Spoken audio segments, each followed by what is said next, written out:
La Bible en un an, le 17 avril, le livre de Josué, chapitre 15, versets 1 à 63, le livre des psaumes, chapitre 86, versets 1 à 17, le livre des proverbes, chapitre 12, versets 25 et 26, l'évangile de Luc, chapitre 2, versets 1 à 32. Josué, chapitre 15. La part échue par le sort à la tribu des fils de Juda, selon leur famille, s'étendait vers la frontière d'Édom, jusqu'au désert de Tsin, au midi, à l'extrémité méridionale. Ainsi, leur limite méridionale partait de l'extrémité de la mer Salée, de la langue qui fait face au sud. Elle se prolongeait au midi de la montée d'Akrab-Bim, passait par Tsin, et montait au midi de Kadesh-Barnéa. Elle passait de là par Etzron, montait vers Hadar et tournait à Karkar. Elle passait ensuite par Hatzmon et continuait jusqu'au torrent d'Égypte pour aboutir à la mer. Ce sera votre limite au midi. La limite orientale était la mer Salée jusqu'à l'embouchure du Jourdain. La limite septentrionale partait de la langue de mer qui est à l'embouchure du Jourdain. Elle montait vers Beth-Ogla, passait au nord de Beth-Araba et s'élevait jusqu'à la pierre de Bohan, fils de Ruben. Elle montait à Débir, à quelque distance de la vallée d'Accor, et se dirigeait vers le nord du côté de Gilgal, qui est vis-à-vis de la montée d'Adumine, au sud du torrent. Elle passait près des eaux d'En Shemesh et se prolongeait jusqu'à En Rogel. Elle montait de là par la vallée de Ben Hinnom, au côté méridional de Jébus, qui est Jérusalem, puis s'élevait jusqu'au sommet de la montagne, qui est devant la vallée de Hinnom à l'occident, et à l'extrémité de la vallée des Réphaïm au nord. Du sommet de la montagne, elle s'étendait jusqu'à la source des eaux de Nephtoach, continuait vers les villes de la montagne d'Ephron, et se prolongeait par Baala, qui est Kirjat-Jearim. De Baala, elle tournait à l'occident vers la montagne de Séhir, traversait le côté septentrional de la montagne de Jéraïm, à Kessalon, descendait à Beth-Shemesh et passait par Timna. Elle continuait sur le côté septentrional d'Ekron, s'étendait vers Shikron, passait par la montagne de Baala et se prolongeait jusqu'à Jabnel pour aboutir à la mer. La limite occidentale était la Grande Mer. Telles furent, de tous les côtés, les limites des fils de Juda, selon leur famille.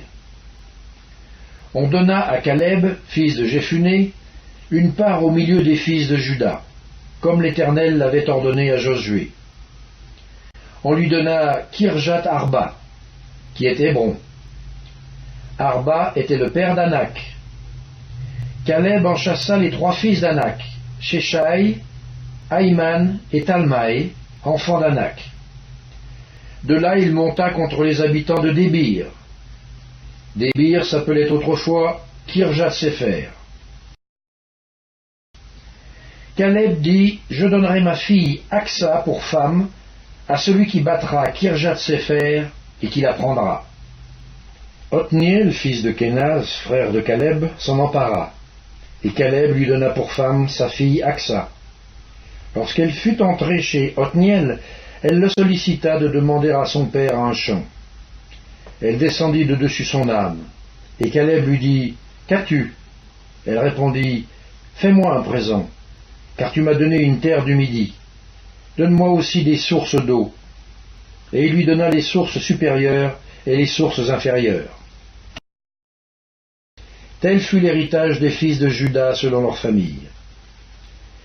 Les villes situées dans la contrée du Midi, à l'extrémité de la tribu des fils de Juda, vers la frontière d'Édom, étaient Kapstsel, Éder, Jagour, Kina, Dimona, Adada, Kedesh, Hatzor, Itnan, Ziph, Telem, Béalot, Hatzor Adatta, Kerijo Etzron, qui est Hatzor, Amam, Shema, Molada, Hatzar Gada, Eshmon, Bet Palet, Hatzar Shual, Beersheba, Bidjodja, Baala, Ijim, Hatsem, Eltolad, Késil, Orma, Siklag, Madmana, Sansana, Lebaot, Shilim, Aïn et Rimon. Total des villes, 29 et leurs villages.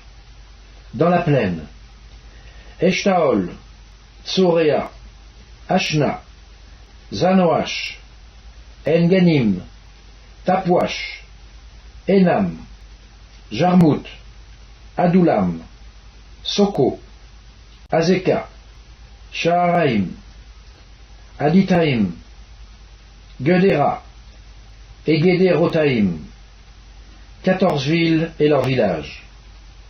Tsenan, Adasha, Migdalgad,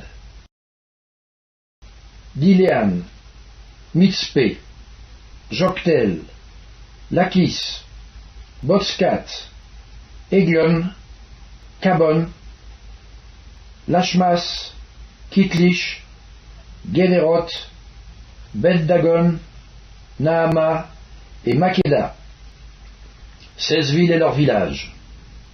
Libna, Éther, Ashan, Jiftash, Ashna, Netzib, Keila, Akzib et Marécha, 9 villes et leurs villages. Ekron, les villes de son ressort et ses villages. Depuis Ekron et à l'Occident, toutes les villes près d'Asdod et leurs villages. Asdod, les villes de son ressort et ses villages. Gaza, les villes de son ressort et ses villages, jusqu'au torrent d'Égypte et à la grande mer qui sert de limite. Dans la montagne, Shamir, Jatir, Soko, Dana, Kirjatsana, qui est Débir, Anab, Eshtemo, Anim, Gozen, Holon et Gilo, 11 villes et leurs villages. Arab, Duma, Échéan, Janoum, Bet Tapouach, Afeka, Umta, Kirjatarba, qui est Hébron, et Tsior, 9 villes et leurs villages. Maon, Carmel, Ziph, Juta, Jisraël, Jokdeam, Zanoach, Caïn, Gibéa et Timna, 10 villes et leurs villages. Aloul, Betsour, Gédor, Maharat, Betanot et Eltekon, 6 villes et leurs villages. Kirjatbal, qui est Kirjat-Jarim, et Rabat, 2 villes et leurs villages. Dans le désert, Bet-Araba, Midin, Sekaka, Nipshan, Ir Amelash et En-Gedi, 6 villes et leurs villages. Les fils de Juda ne purent pas chasser les Jébusiens qui habitaient à Jérusalem, et les Jébusiens ont habité avec les fils de Juda à Jérusalem jusqu'à ce jour. Psaume 86, prière de David. Éternel, prête l'oreille, exauce-moi, car je suis malheureux et indigent. Garde mon âme, car je suis pieux. Mon Dieu, sauve ton serviteur qui se confie en toi, aie pitié de moi, Seigneur, car je crie à toi tout le jour. Réjouis l'âme de ton serviteur, car à toi, Seigneur, j'élève mon âme, car tu es bon, Seigneur, tu pardonnes, tu es plein d'amour pour tous ceux qui t'invoquent. Éternel, prête l'oreille à ma prière, sois attentif à la voix de mes supplications. Je t'invoque au jour de ma détresse, car tu m'exauces. Nul n'est comme toi parmi les dieux, Seigneur, et rien ne ressemble à tes œuvres. Toutes les nations que tu as faites viendront se prosterner devant ta face, Seigneur, et rendre gloire à ton nom. Car tu es grand et tu opères des prodiges, toi seul, tu es Dieu. Enseigne-moi tes voies, ô Éternel, je marcherai dans ta fidélité. Dispose mon cœur à la crainte de ton nom. Je te louerai de tout mon cœur, Seigneur mon Dieu, et je glorifierai ton nom à perpétuité. Car ta bonté est grande envers moi, et tu délivres mon âme du séjour profond des morts. Ô Dieu, des orgueilleux se sont levés contre moi, une troupe d'hommes violents en veulent à ma vie. Ils ne portent pas leurs pensées sur toi. Mais toi, Seigneur, tu es un Dieu miséricordieux et compatissant, lent à la colère, riche en bonté et en fidélité. Tourne vers moi les regards, et aie pitié de moi, donne la force à ton serviteur, et sauve le fils de ta servante. Opère un signe en ma faveur, que mes ennemis le voient et soient confus, car tu me secours et tu me consoles, ô Éternel. Livre des Proverbes, chapitre 12. L'inquiétude dans le cœur de l'homme l'abat, mais une bonne parole le réjouit. Le juste montre à son ami la bonne voie, mais la voie des méchants les égare. Évangile de Luc, chapitre 2. En ce temps-là parut un édit de César Auguste, ordonnant un recensement de toute la terre. Ce premier recensement eut lieu pendant que Quirinius était gouverneur de Syrie. Tous allaient se faire inscrire chacun dans sa ville. Joseph aussi monta de la Galilée, de la ville de Nazareth, pour se rendre en Judée, dans la ville de David, appelée Bethléem, parce qu'il était de la maison et de la famille de David, afin de se faire inscrire avec Marie, sa fiancée qui était enceinte. Pendant qu'il était là, le temps où Marie devait accoucher arriva, et elle enfanta son fils, premier-né. Elle l'emmaillota et le coucha dans une crèche parce qu'il n'y avait pas de place pour eux dans l'hôtellerie. Il y avait dans cette même contrée des bergers qui passaient dans les champs les veilles de la nuit pour garder leurs troupeaux.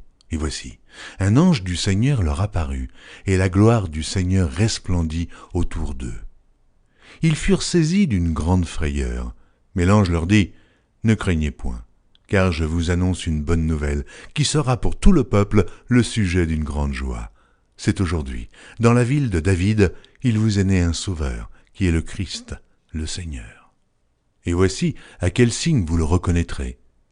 Vous trouverez un enfant emmailloté et couché dans une crèche. » Et soudain, il se joignit à l'ange une multitude de l'armée céleste, louant Dieu et disant « Gloire à Dieu dans les lieux très hauts, et paix sur la terre parmi les hommes qui l'agréent. » Lorsque les anges les eurent quittés pour retourner au ciel, les bergers se dirent les uns aux autres « Allons jusqu'à Bethléem, et voyons ce qui est arrivé, ce que le Seigneur nous a fait connaître. » Ils y allèrent en hâte, et ils trouvèrent Marie et Joseph et le petit enfant couchés dans la crèche. Après l'avoir vu, ils racontèrent ce qui leur avait été dit au sujet de ce petit enfant. Tous ceux qui les entendirent furent dans l'étonnement de ce que leur disaient les bergers. Marie gardait toutes ces choses et les repassait dans son cœur. Et les bergers s'en retournèrent glorifiant et louant Dieu pour tout ce qu'ils avaient entendu et vu, et qui était conforme à ce qui leur avait été annoncé.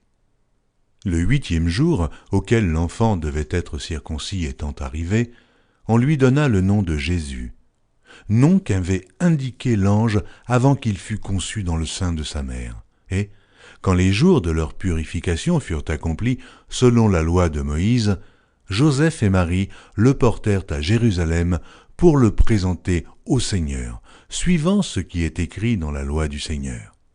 Tout mâle, premier-né, sera consacré au Seigneur, et pour offrir en sacrifice 2 tourterelles ou 2 jeunes pigeons, comme cela est prescrit dans la loi du Seigneur. Et voici, il y avait à Jérusalem un homme appelé Siméon. Cet homme était juste et pieux, il attendait la consolation d'Israël, et l'Esprit Saint était sur lui. Il avait été divinement averti par le Saint-Esprit qu'il ne mourrait point avant d'avoir vu le Christ du Seigneur. Il vint au temple, poussé par l'Esprit, et, comme les parents apportaient le petit enfant Jésus pour accomplir à son égard ce qu'ordonnait la loi, il le reçut dans ses bras, bénit Dieu et dit « Maintenant, Seigneur, tu laisses ton serviteur s'en aller en paix, selon ta parole, car mes yeux ont vu ton salut, salut que tu as préparé devant tous les peuples, lumière pour éclairer les nations et gloire d'Israël ton peuple.